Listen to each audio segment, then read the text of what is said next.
दोस्त, स्टूडेंट के लिए किसी ने बड़े ही कमाल की बात कही है कि मंजिल कितनी भी दूर क्यों ना हो, पर हिम्मत कभी मत हारिए, क्योंकि पहाड़ों से निकली हुई नदी भी कभी किसी समुद्र का रास्ता नहीं पूछती। दोस्त, मैं आज आपको ऐसे स्टूडेंट के बारे में बताने जा रहा हूँ जिन्होंने अपने पिता के चेहरे पर एक आंसू को देखकर खुद को पढ़ाई में झोंक दिया। दोस्त, इनके पिताजी बहुत ही गरीब थे और बहुत ही मुश्किल से अपने घर को चलाया करते थे और इस समय ये लड़का 12th पास किया था, लेकिन इसे क्या करना था क्या नहीं करना था उसके अकॉर्डिंग कभी पढ़ाई ही नहीं किया। जैसे जैसे दोस्त लोग करते गए वैसे वैसे ये लड़का पढ़ाई करता गया। फिर इसने 12th के बाद इंजीनियरिंग करने का सोच लिया। दोस्त, धीरे धीरे इंजीनियरिंग का पढ़ाई इसे बोरिंग लगने लगा और इसका परिणाम ये हुआ कि इसका पेपर बैक हो गया और बैक लगने के बाद ये लड़का सोचने लगा कि 12th हम कितने अच्छे मार्क्स मिला रहे थे और इंजीनियरिंग में तो फेल ही हो गया। तो दोस्त, इनके पिताजी को पता चला कि एक पेपर में बैक लग गया तो इनके पिताजी बहुत दुखी हुए और इनको लगने लगा कि अब मेरा बेटा कुछ नहीं कर पाएगा और ये सोचने लगे थे कि कितना मुश्किल से पैसा इकट्ठा करके पढ़ाया ताकि बेटा पढ़ लिख कर एक अच्छा लाइफ जिए, लेकिन ये लड़का मेरा सारा उम्मीद को चूर चूर कर दिया। दोस्त, जब ये लड़का घर आया तो पिताजी के चेहरे पर बहुत उदासी छाया हुआ था। इनके पिताजी इनसे सही से बात भी नहीं करने लगे थे और इनके लड़के को ये सब देखा भी नहीं जा रहा था। बहुत टेंशन में आ गया कि पिताजी मुझसे बात क्यों नहीं कर रहे। ये लड़का बहुत टेंशनलाइज हो गया और टेंशन से बाहर निकलने के लिए गलत रास्ता अपना लिया और ये लड़का अब नशा करने लग गया था।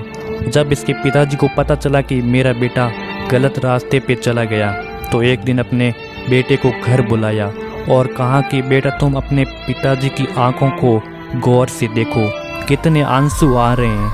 पता है इन आंसू में शामिल है तुम्हें हर महीने की दी हुई मजदूरी, जिसे भेजने के लिए न जाने कितनों के पैरों में गिरना पड़ा, न जाने मुझे कितनों को कर्ज लेना पड़ा कि मेरा बेटा फैमिली की सिचुएशन को एक दिन ठीक कर पाएगा। और जो तुम नशे में पैसा खर्च करके अपनी लाइफ को बर्बाद कर रहे हो ना, पता है इस दारू की बोतल में दारू नहीं, तुम्हारे पिताजी के खून और पसीने से कमाया हुआ एक एक रुपया शामिल है और इसे पीकर कुछ ही क्षणों में तुम अपनी लाइफ को बर्बाद करने के साथ साथ हमारी उस मजदूरी का वैल्यू नहीं कर रही हो। दोस्त, इतना बात सुनकर ये लड़का बहुत रोने लगा और कहने लगा कि पिताजी, मुझसे अब बहुत बड़ी गलती हो गई। पिताजी, अब मुझे सब समझ में आ गया है और आज आपसे वादा करता हूँ कि जल्दी फैमिली की सिचुएशन को बदलूंगा और मैं जब भी घर आऊँगा ना तो एक जॉब सिक्योर करके ही आऊँगा। दोस्त, फिर ये लड़का सोचने लगता है कि अब मैं करूँ तो क्या करूँ, जिससे इंजीनियरिंग में इतने अच्छे मार्क्स है नहीं जिससे मेरा कैंपस सिलेक्शन हो। जब इस लड़के को समझ नहीं आया तो वो कॉलेज के लास्ट ईयर में अपने सीनियर स्टूडेंट से बात किया तो उन्होंने बताया कि देखो, तुम्हारे इंजीनियरिंग में इतने अच्छे मार्क्स है नहीं जिससे कैंपस सिलेक्शन हो, तुम एसएससी का एग्ज़ाम देकर डायरेक्टर इनकम टैक्स ऑफिसर बन सकते हो।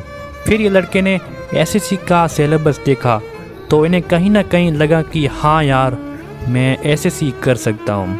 तभी इस लड़के ने डिसाइड कर लिया कि मुझे इंस्पेक्टर ही बनना है और फिर ये लड़का अपने पिताजी से कहता है कि पापा, आज मैं आपसे आखिरी बार कुछ मांग रहा हूँ, मुझे एसएससी करने के लिए कोचिंग का फ़ी दे दीजिए और मैं वादा करता हूँ कि इसके बाद कोई और फ़ी नहीं लूँगा। तो इनके पिताजी ने अपने बेटे पर भरोसा करके किसी तरह फ़ी का इंतज़ाम कर दिया और इस लड़के ने कोचिंग को भी ज्वाइन कर लिया। और दोस्त, इसके बाद ये लड़का इतना मेहनत करने लगा कि इसका उठना बैठना दिन रात से कोई फ़र्क नहीं पड़ता था, क्योंकि इसके दिमाग में लक्ष्य और अपनी फैमिली का सिचुएशन दिख रहा था और इस सिचुएशन को इसे बदलना भी था। यार, कौन कहता है कि इतनी मेहनत करने के बाद आपको सफलता नहीं मिलती। दोस्त, इस लड़के ने पहले ही अटेम्प्ट में एसएससी क्लियर कर दिया और ये अभी राजस्थान में इंस्पेक्टर के पद पर कार्यरत है। तो दोस्त, इस स्टोरी के माध्यम से यही सीखने को मिलता है कि आप चाहे किसी भी एग्ज़ाम की तैयारी कर रहे हो, चाहे वो एसएससी हो या फिर यूपीएससी, कोई भी एग्ज़ाम हो, आप शिद्दत के साथ मेहनत कीजिएगा, आपको सफलता अवश्य मिलेगी। वीडियो को like and share and subscribe ज़रूर करना है दोस्त। तो मिलते हैं किसी एक और नई स्टोरी में, तब तक के लिए बाय।